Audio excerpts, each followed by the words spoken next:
ఓం నమో నారాయణాయ. ఈరోజు విష్ణు సహస్రనామాలు వాటి అంతరార్థాల్లో శ్లోకం 94, 95, 96 చూద్దామండి.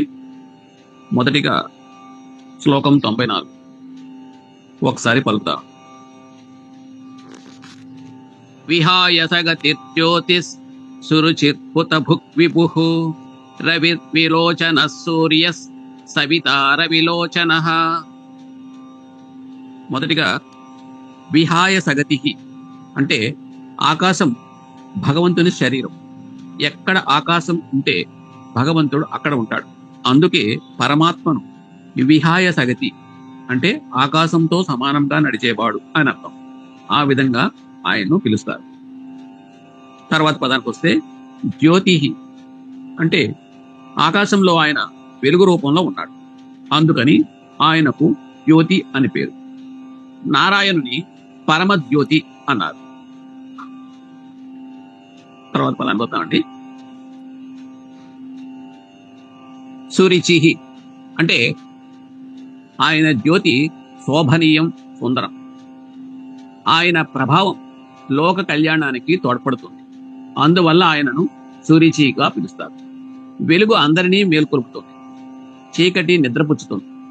వెలుగు సాత్వికం అంటే స్వచ్ఛమైనది మరియు సహజమైనది అని అర్థం. అలాగే చీకటి తామసికం అంటే ఆతురత, కుతూహలం, కోరిక, కామం మొదలైనవన్నీ తెలియజేస్తుంది. తర్వాత పదానికి వస్తే హోత భుక్కుహో అంటే మనం ఏం తిన్నా దాన్ని భగవంతునికి నైవేద్య రూపంలో సమర్పిస్తాం. దీని ఉద్దేశ్యం ఏమంటే తినేవాళ్ళం మనం కాదు, మనలో ఉన్న ఒక పూజనీయునికి తినిపిస్తున్నాం అని. ఆ దృష్టిలో భగవంతుని ఇక్కడ హుత భుక్కుగా పిలుస్తారు. అదే విధంగా మనం అగ్నిహోత్రంలో ఆహుతి రూపంలో అర్పించేదంతా పరమాత్మయే స్వీకరిస్తాడు. తర్వాత పదానికి వస్తే విభూహు అంటే పరమాత్మ ఉత్పత్తి జీవాత్మ ఉత్పత్తి కంటే భిన్నం, విశిష్టంగా జన్మించిన వాడు కనుక ఆయన్ను విభుడిగా పిలుస్తారు. తర్వాత పదానికి వద్దాం.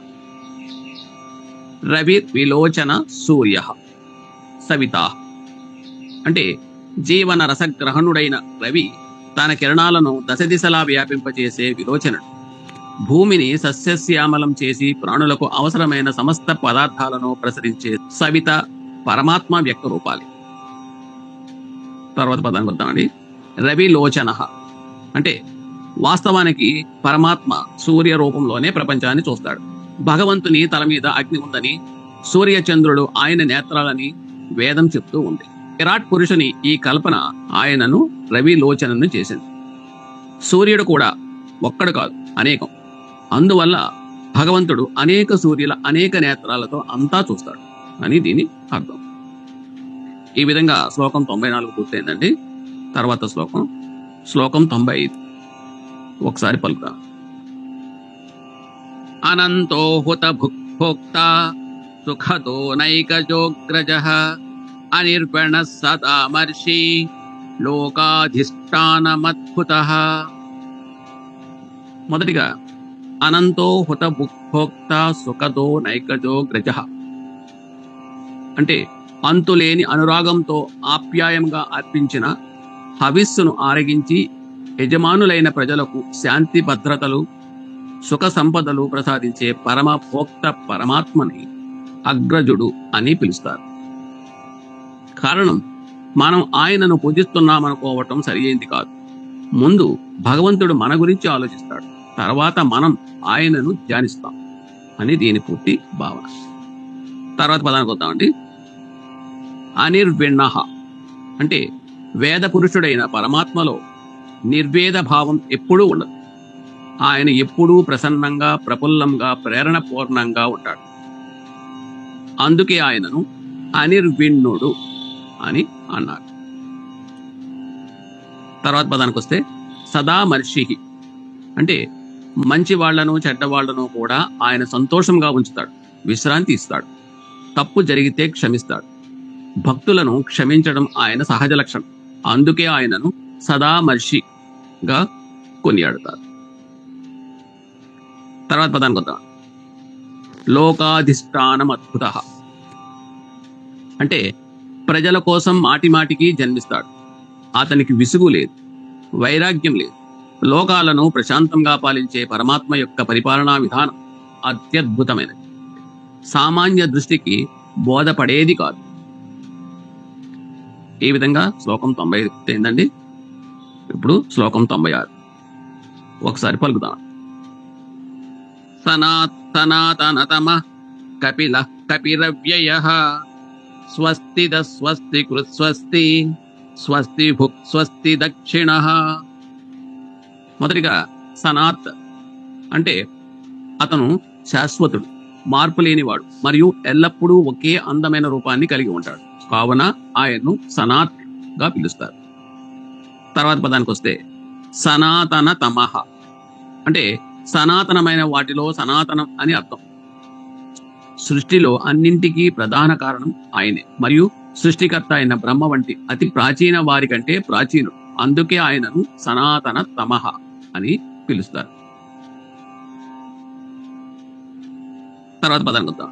కపిలః కపిరః అప్యయః అంటే భగవంతుని పడబాణలంలాగా కపిలవర్ణునిగా వర్ణించటం అనేది జరిగింది.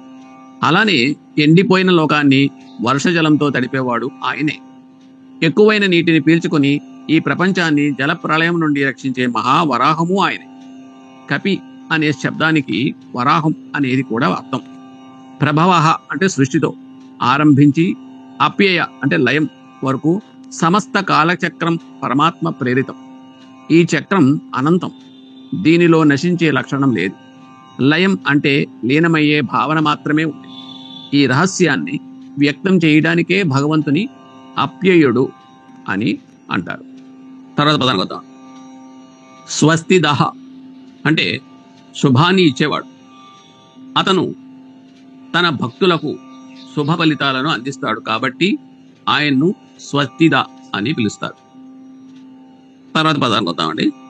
స్వస్తికృత్ అంటే తన భక్తులకు మేలు చేసేవాడు కావున స్వస్తికృత్. తర్వాత స్వస్తిహి అంటే ఆ విధంగా అతడు శుభానికి చిహ్నంగా కూడా ఉన్నాడు మరియు దానిని సముచితంగా స్వస్తి అని పిలుస్తారు. తర్వాత పదంలో స్వస్తి భుక్ అంటే శుభం యొక్క రక్షకుడు. అతను మంగళకరమైన వాటన్నిటినీ అంటే భక్తులు తనకు చేసే సేవలు భగవంతునిచే భద్రపరచబడతాయి మరియు రక్షించబడతాయి. అందుకే ఆయనను స్వస్తి భుక్ అని పిలుస్తారు. తర్వాత పదానికి వస్తే స్వస్తి దక్షిణ అంటే తన భక్తులకు మంగళకరమైన వస్తువులను దక్షిణగా ఇచ్చేవాడు. అనగా తన భక్తులను తన ఐశ్వర్యం ద్వారా వృద్ధి చేసేలా చేస్తాడు. అందుకే ఆయనను స్వస్తి దక్షిణ అని పిలుస్తారు. ఈ విధంగా శ్లోకం 96 పూర్తయిందండి. 3 శ్లోకాలు పూర్తి చేశాం. ఓం నమో నారాయణాయ.